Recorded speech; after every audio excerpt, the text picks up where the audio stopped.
Salut le Bulls Nation, bienvenue sur French Bulls TV. Euh,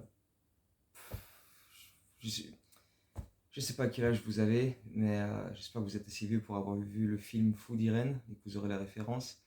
En gros, Food Irene, c'est Jim Carrey qui est atteint de schizophrénie et d'un coup il est tout gentil et la seconde d'après euh, il s'énerve, il tabasse des types. Enfin bref, il change de personnalité et de caractère comme ça.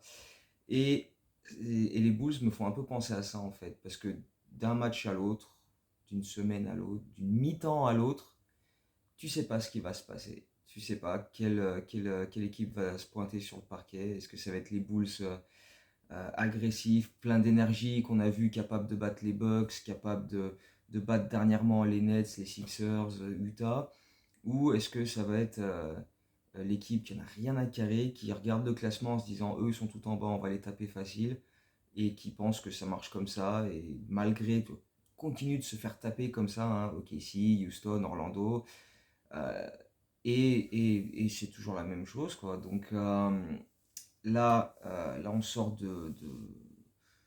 d'une série de deux matchs à l'extérieur qui se sont soldés par deux défaites. On a inscrit moins de 100 points à chaque fois.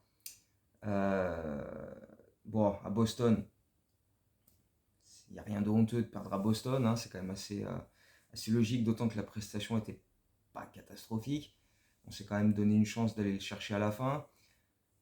Et 2 jours après, donc hier soir, à Washington, sans Porzingis, sans Bradley Beal, sans Daniel Gafford, et nous sans DeRozan, mais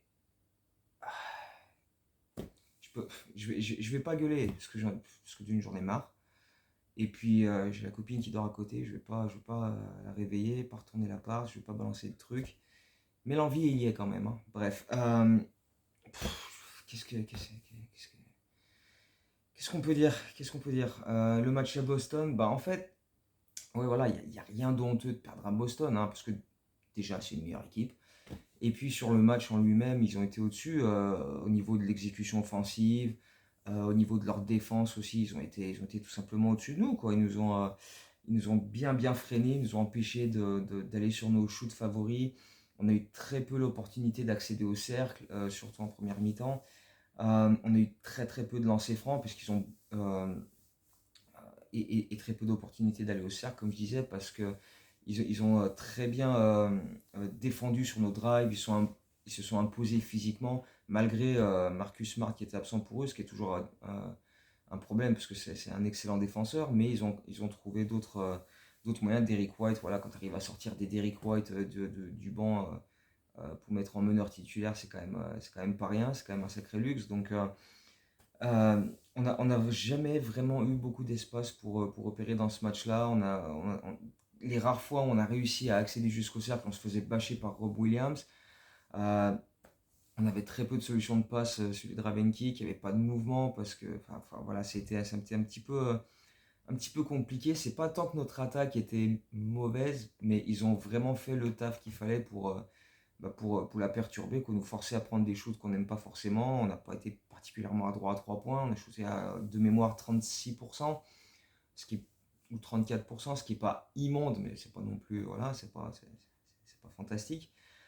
Et puis en plus, voilà, dans le troisième quart-temps, tu perds DeRozan qui se blesse au quadriceps, mais je vais revenir sur ça, je vais faire un point infirmerie après. Euh, mais c'est mine de rien, dans les choses intéressantes à retenir, c'est que donc tu perds quand même DeRozan, tu es à moins 16 points dans le troisième quart-temps, tu te dis bon, c'est pas notre soir, laisse béton, ça marchera pas. Et c'est là que tu reviens un petit peu, tu trouves un peu plus de position à l'intérieur pour Vucevic, qui est un peu plus impliqué alors qu'il touchait presque pas un ballon en première mi-temps. Euh, Tu mets quelques paniers à l'intérieur, Zach LaVine commence à chauffer aussi, notamment dans le quatrième quart-temps, où il inscrit 15 points avec des shoots assez improbables. Mais on sait qu'il est capable de rentrer ces shoots-là, même à 9 mètres, voilà, sur une jambe. On sait que c'est son genre de shoot. Évidemment, il ne va pas tous les mettre, hein. Ça reste des shoots que tu préfères ne pas prendre, mais il est capable d'en mettre quelques-uns. Donc voilà, et de toute façon, il n'y avait pas beaucoup d'autres solutions, hein. Dès que Desmar n'est pas là, s'il n'y a pas Zach Lavine, il n'y en a pas un derrière pour se dire ah tiens, aider l'équipe en prenant mes responsabilités, en prenant des shoots. Patrick Williams. Et donc du coup, ça a donné cette fin de match où Zach LaVine a enchaîné les points. Il a mis 15 points dans le quatrième quart-temps. Il nous a ramené pratiquement à lui tout seul. Bon, évidemment, il y a des stops défensifs, etc. Mais au niveau de l'attaque, il a été extrêmement, extrêmement bon. Euh, mais derrière, il y a ce 3 points dans les dernières secondes de Al Horford qui nous fusille à peu près une vingtaine de secondes de la fin. Et derrière nous, on n'arrive pas à revenir. Et derrière, voilà, on précipite un tir, on fait une faute. Je crois que c'est Tatum qui va ensuite mettre des lancers francs, enfin qui rentre même à end one, je crois, en transition, donc, et qui plie le match. Euh, mais c'est là aussi la différence entre nous et Boston sur ce match-là, c'est que j'ai l'impression que Boston, plusieurs moments dans le match, tu avais un gars différent qui nous a fait très très mal. Euh, donc évidemment, il y a le gros shoot de Al Horford. Tatum, pratiquement tout le long, il nous a fait mal. Jalen Brown, il a eu des pourcentages pas terribles, mais parfois il réussissait des drives où il mettait des lay-ups en total déséquilibre avec la planche. Euh, Grant Williams qui a mis des 3 points dans les corners à plusieurs reprises, qui nous a fait très très mal. À un moment, c'est Brogdon aussi on fait un run et il nous met un gros 3 points sur la tronche pour dire ouais, bah, calmez-vous bien. Euh, Rob Williams à l'intérieur, il nous a fusillé. Euh, alors que nous, bah voilà, Demar est sorti, Zach LaVine a pris un peu feu en fin de match. Et derrière, bah, Vucevic en première mi-temps, on l'a pas vu, il a été mieux servi en deuxième. Kobe White, il fait 1 sur 7 au shoot, 0 sur 5 à 3 points. Caruso, il a mis 2 paniers à 3 points, il a essayé de défendre un peu, mais c'était quand même pas fou. C'était un match qui était son retour de blessure, donc tu peux pas lui demander d'être non plus, voilà, il est pas à 100%, hein, c'est clairement pas. Drummond a pris 9 rebonds, a fait deux trois trucs intéressants, mais voilà, après, voilà, Dragic, Jerry Jones Jr., ouais, bon, c'était des petits trucs par-ci par-là, mais voilà, c'était pas grandiose, quoi. Et puis, Ayo a été pas trop mal en défense, mais offensivement, on n'a rien vu. Patrick Williams, bah, un peu la même chose, on n'a rien vu offensivement. Donc, bah, c'est compliqué. C'est compliqué d'aller gagner de grosses équipes comme ça. Encore une fois, la performance n'est pas immonde, elle n'est pas vilaine, elle est correcte, potable.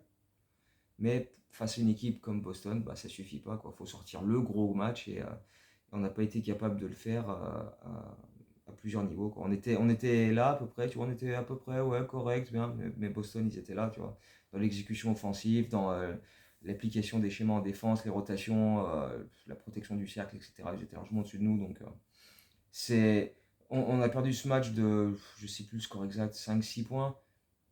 On aurait dû le perdre de 20, honnêtement. Parce que si Boston n'avait pas fait un 11 sur 41 à 3 points, s'ils avaient shooté ne serait-ce que normalement à 3 points, s'ils avaient shooté à 37, 38, 39%, ce match-là il aurait été terminé, mais bien avant. Donc, ouais, on a combattu jusqu'à la fin, on n'était pas loin, on aurait pu, mais voilà, au final, on n'aurait pas franchement mérité de gagner ce match-là. Donc voilà, c'est comme ça. Euh, Ce qui est surtout emmerdant, c'est donc le bilan de santé après ce match.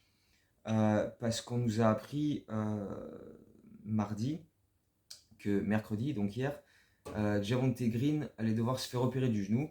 Si vous êtes parmi les deux personnes qui devaient lire à peu près chaque fois les articles que je poste, vous savez que je l'ai dit il y a à peu près un mois de ça.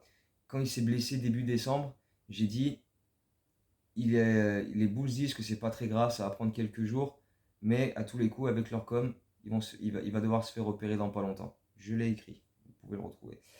Euh, Évidemment.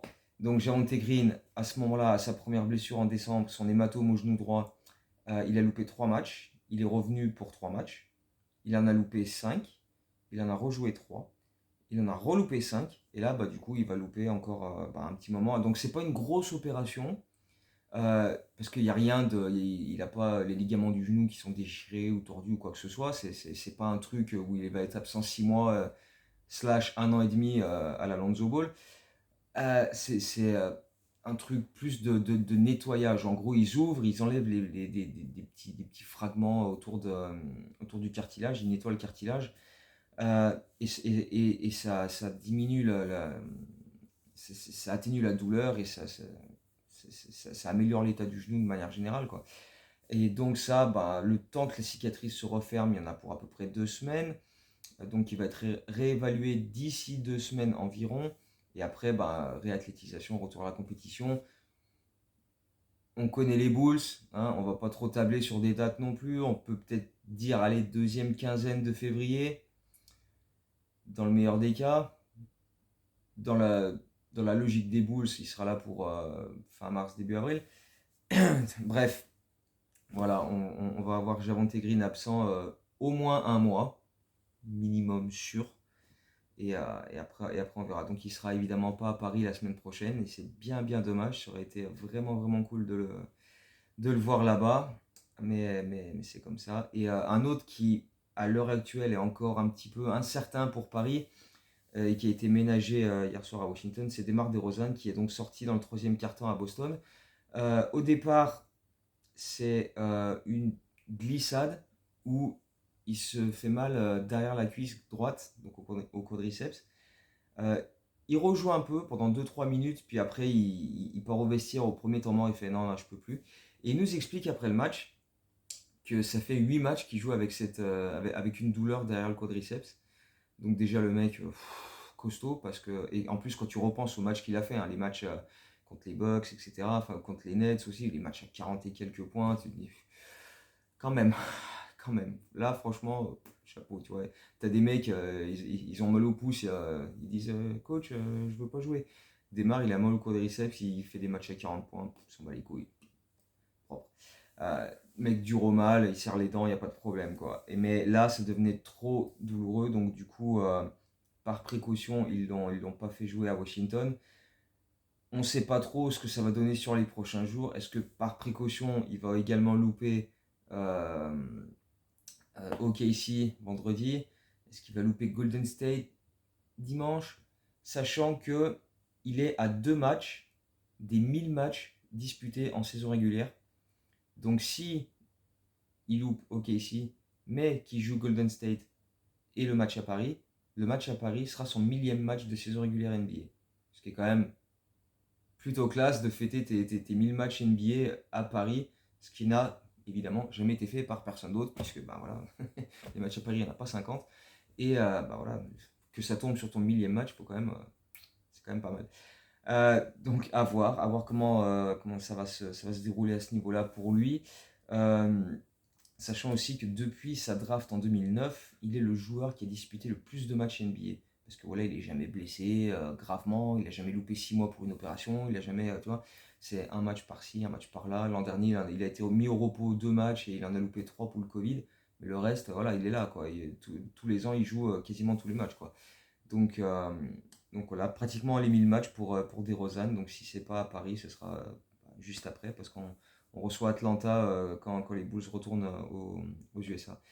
Mais donc voilà, on va suivre l'évolution de cette blessure pour Dibon, en espérant le voir à Paris. Ce serait vraiment, vraiment dommage pour un mec qui loupe quasiment jamais un match de pas le voir à Paris, quoi. Ce serait les boules quand même, ce serait vraiment, vraiment dégueulasse. Donc j'espère qu'il sera là. Euh, mais mine de rien, donc du coup, on avait ce match à Washington avec cette curiosité de se dire bon, on n'a pas DeMar DeRozan sur un match entier, c'est la première fois cette saison en tout cas. Comment ça va se passer en termes d'animation offensive, de redistribution des shoots, qui va prendre ses responsabilités, voilà, etc. Eh bah mon coco, ça a été laborieux, pour pas dire autre chose. Je vais essayer de pas m'énerver, mais ce match était quand même franchement une grosse blague.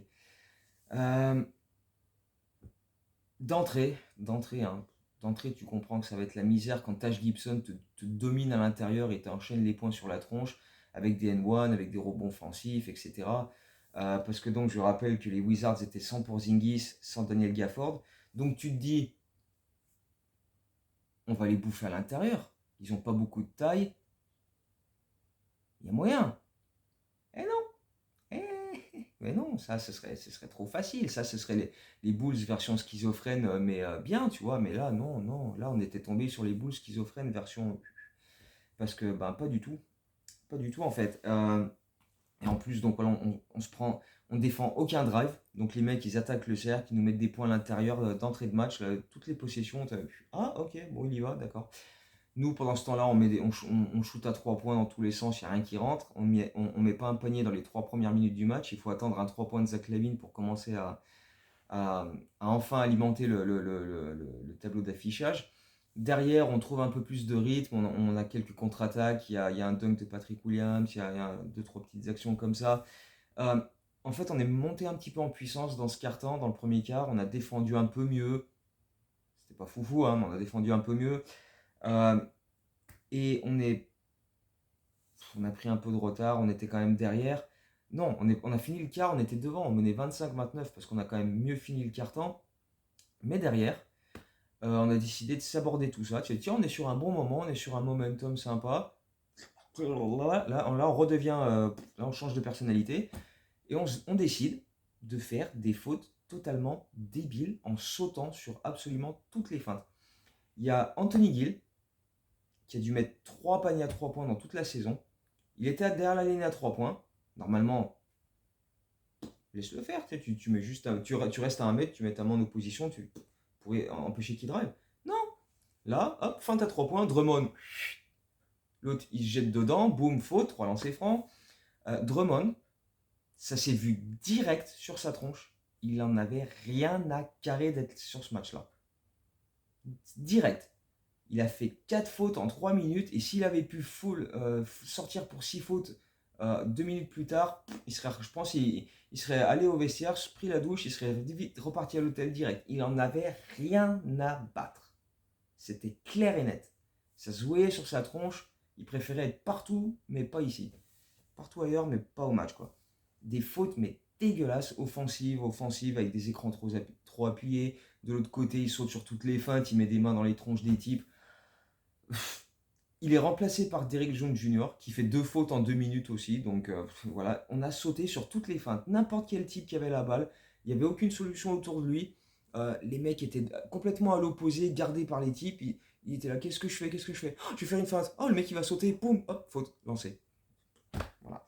Donc, parce qu'en plus, c'est ça qui était le plus affreux dans cette partie du match, et même dans tout le match d'ailleurs, c'est que Washington n'a pas forcément bien joué. Même pas vraiment bien joué du tout. Ils n'ont pas développé un jeu offensif ultra fluide avec des passes dans tous les sens, des cuts, backdoor, des machins, hein. Non. La grande partie des points qu'ils ont mis, surtout dans le deuxième quart-temps, c'est sur rebond offensif. Donc ils balancent des briques parce qu'en plus on arrive à bien contester, mais derrière on n'est pas là pour faire les box-up. Donc bah voilà, Taj Gibson, etc. Ils prennent des rebonds offensifs. Avdija qui a pris 20 rebonds sur ce match-là. Et donc les rebonds offensifs, les deuxièmes chances et les lancers francs. Mais il n'y avait que ça. Il n'y avait que ça. Ils n'avaient pas d'adresse extérieure. Ils étaient à 1 sur 9 à 3 points à la pause.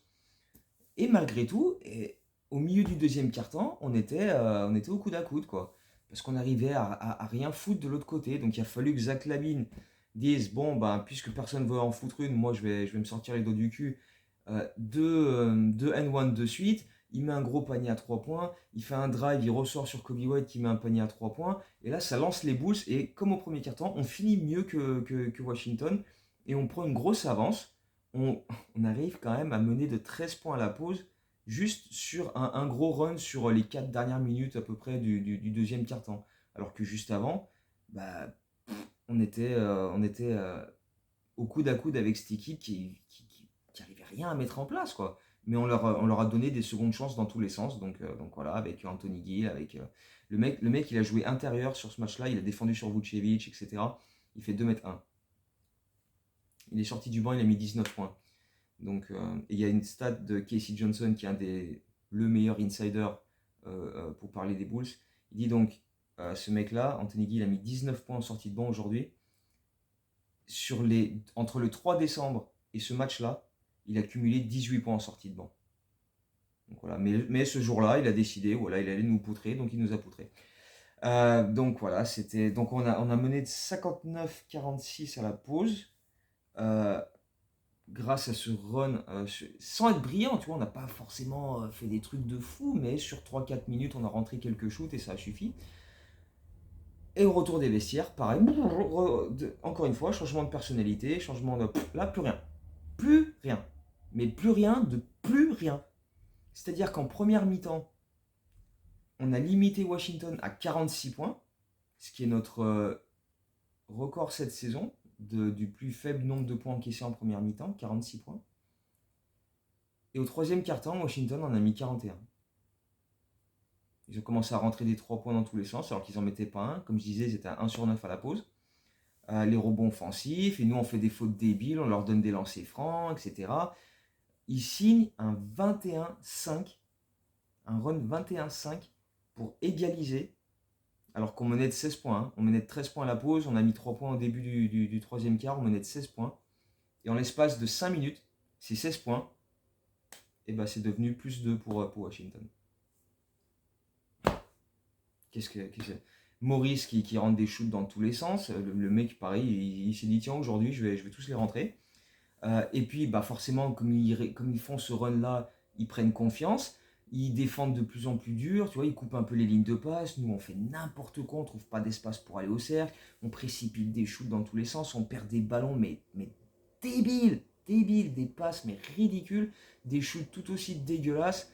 C'était mais il n'y avait aucune inspiration, aucune idée, pas de truc où on dit tiens on va mettre ce système en place, un tel va faire comme ça, va bouger comme ça, va décaler l'autre. Non, on remontait la balle, on la filait, on essayait de la filer à Vucevic à l'intérieur, mais souvent les passes étaient interceptées parce que c'était tellement visible, c'était genre hé vous, je prépare tes mains, je vais te donner la balle. Et les 5 joueurs de Washington, ah ok, contre-attaque. Donc voilà. Derrière Washington, il y a Zach Lavine voilà, qui a mis voilà, un panier à 3 points par-ci par-là, qui a mis un gros drive, un gros lay-up. Mais ce carton était invraisemblable. 41-21 on a pris. On menait de 13 points à l'entame du quart. On menait de 13 points. Et à la fin du quart, on était mené de 7 points. C'était juste affligeant. Et le pire, c'est que le quatrième carton est encore plus hardcore que ça. Dans le quatrième quart-temps, non mais alors là par contre c'est les deux équipes, hein. Ça a été le festival. Hein. Dans le quatrième quart-temps, Chicago a inscrit 17 points, à 8 sur 22 au shoot. Washington en a inscrit 13 à 5 sur 18. Donc des adresses absolument cataclysmiques. Des actions, des pertes de balles. À un moment, Zach il subit une prise à 2, il se retourne, il envoie une passe, elle a fini dans les rangées supérieures de la salle. Des marchés en sortie de temps mort du côté de Washington, enfin, mais des trucs, mais invraisemblables, mais dégueulasses au possible. Ça peut pas être niveau NBA, ce qu'on a vu sur ce quatrième quart-temps. Et tu sens que Washington, en plus, putain, ils ont fait tellement de conneries, tu te dis, mais ils tankent, c'est pas possible, ils veulent qu'on gagne ce match, ils nous l'offrent. Et nous, on a dit, bah non, c'est gentil, mais on n'a pas envie. Donc, ils ont passé 4 minutes sans mettre un point, Washington, et nous, bah, pareil. Nous, on a dit, oh non, mais nous aussi, on peut le faire, c'est cool, il n'y a pas de problème. Hein. Donc, sur les à peu près 6 dernières minutes, 5 et quelques, on a mis 3 points. C'est le 3 points de Zach Lavine à une trentaine de secondes de la fin. Avant ça, bah, il a subi des prises à 2 et il n'y a aucun gars à côté de lui qui s'est dit bah ouais, donne-la moi, je vais essayer de faire quelque chose. Non. Donc il y a cette possession absolument invraisemblable dans la dernière minute où on est mené de 3 points. Kobe White drive, mais est bien gêné par je ne sais plus qui défend sur lui à ce moment-là, je crois que c'est Kuzma. Il perd le contrôle du ballon, donc il se jette au sol pour essayer de la récupérer, la balle glisse, Patrick Williams se jette au sol pour la récupérer, il récupère la balle, et il la rend à un joueur de Washington. Bon, le joueur de Washington n'arrive pas bien à la contrôler, Caruso se jette au sol pour récupérer le ballon, et lui il demande un temps mort, il n'est pas comme Patrick Williams, il est un peu plus, tu vois, les fils ils se touchent un peu plus quand même déjà dedans. Mais bref, Caruso donc demande un temps mort, mais il reste 1 seconde sur la possession, donc il faut mettre un truc un peu chelou en place. Remise en jeu, Zach Lavine attrape la balle, se retourne, envoie une prière à 3 points, ça rentre. 97, il reste 30 secondes.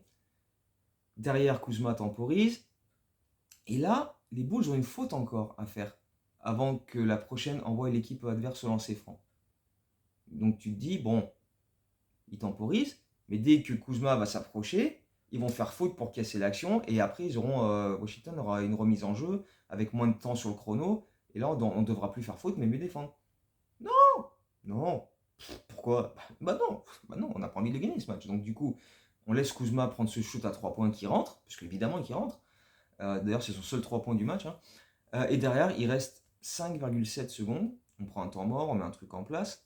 Et Zach LaVine, qui donc doit marquer à 3 points pour égaliser, voit deux mecs arriver sur lui. Maurice fait faute. Et en plus, il le dit après le match à Zach. Il dit oui, j'ai fait faute sur toi, mec. Et parce que eux, Washington, comme les Bulls juste avant, ils avaient une faute à faire pour casser le chrono et pas envoyer l'équipe au lancer franc et donner une remise en jeu. Donc ils se sont dit, on va faire cette faute. Mais les arbitres ne l'ont pas sifflé.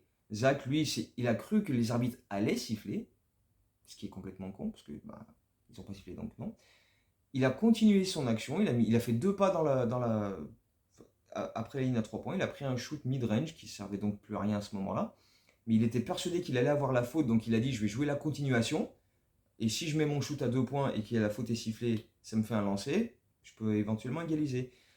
Ça s'est pas passé comme ça, les arbitres n'ont rien sifflé, parce que nous on n'a jamais de coup de sifflet. D'ailleurs, on a shooté 9 lancers francs sur ce match-là. Washington en a shooté 21. De toute façon, on savait que sans DeRozan, on n'allait pas obtenir de coup de sifflet. De toute façon, LaVine, même là, en faisant des fautes volontairement sur lui pour casser le chrono, il n'a pas un call. LaVine, il n'a jamais un call. Zach LaVine, il n'a jamais un call. Double All-Star, contre un max, tout ce que tu veux. Les arbitres, ils disent, je t'emmerde, Zach, tu n'auras pas de faute. C'est comme ça. Ouais, c'est comme ça. Mais bon, de toute façon, ce match a été une ignominie, mais du début à la fin, c'était absolument dégueulasse. Et tu vois, je disais, voilà, comment ça va se passer sans DeMar DeRozan, qui va prendre ses responsabilités et tout. Patrick Williams, 8 tirs, comme au match à Boston. Ayo, 6 tirs. Ok. Caruso, 3 sur 11, mais il a loupé mais au moins 4 ou 5 lay-ups, mais j'ai cru, mais putain, il m'a rendu fou. Il m'a rendu fou, mais c'est invraisemblable de rater autant de lay-ups, quoi. Invraisemblable, invraisemblable. Drummond, bon, l'autre, il a fait plus de fautes qu'il a pris de rebonds, donc forcément. Voilà, il y a Vucevic en double-double, plus 5 passes décisives, qui a fait son taf. Même si, bon, il s'est un peu fait bousculer en défense quand même. Zach LaVine, qui finit à 38 points, dont 19 en deuxième mi-temps, ce qui représente la moitié des points des Bulls en deuxième mi-temps, parce que les Bulls ont mis 38 points en deuxième mi-temps, dont 17 dans le dernier quart-temps, dont 3 dans les 6 dernières minutes. C'est magnifique.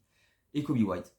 Voilà, ces trois-là, ils peuvent dire, j'ai fait mon taf offensivement, j'ai pris des shoots, etc. Les autres, zobé.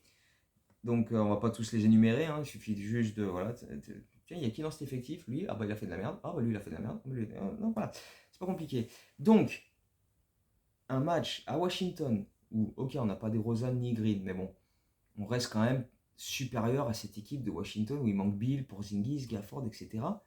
Tu te dis leur secteur intérieur, il est démuni, tu vas les défoncer à l'intérieur. Non, ils nous ont pulvérisé au rebond avec Avdija qui en a pris 20. C'est évidemment et de très loin son record en carrière. On a pris 39 rebonds les Bulls. Avdija, lui, en a pris 20 à lui tout seul de l'autre côté. Déjà rien que ça, comment tu veux pas t'énerver? Comment tu ne veux pas t'énerver? Donc, on continue à être cette équipe de schizophrènes qui joue comme des fous furieux contre les Bucks, contre les Nets, contre les Sixers, contre on bat les grosses équipes. Et quand on affronte des OKC, des Orlando, des Houston, voilà, on est tout aussi pourri qu'eux, voire plus. Ça tombe bien parce que le prochain match c'est OKC. Donc ça risque d'être encore assez sympa à suivre cette affaire. Après on a Golden State dimanche et puis après c'est le fameux trip à Paris. Donc on va pareil, le match à Paris. On joue les Pistons.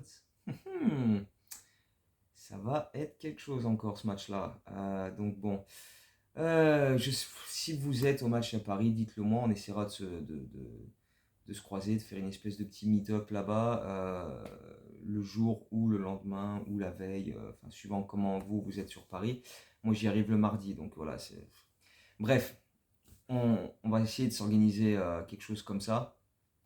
Et puis espérer que ce soit le bon côté schizophrène qui soit en démonstration sur ce match à Paris. Mais bon, en attendant, on a OK ici vendredi, ça va être je sens que ça va être grandiose.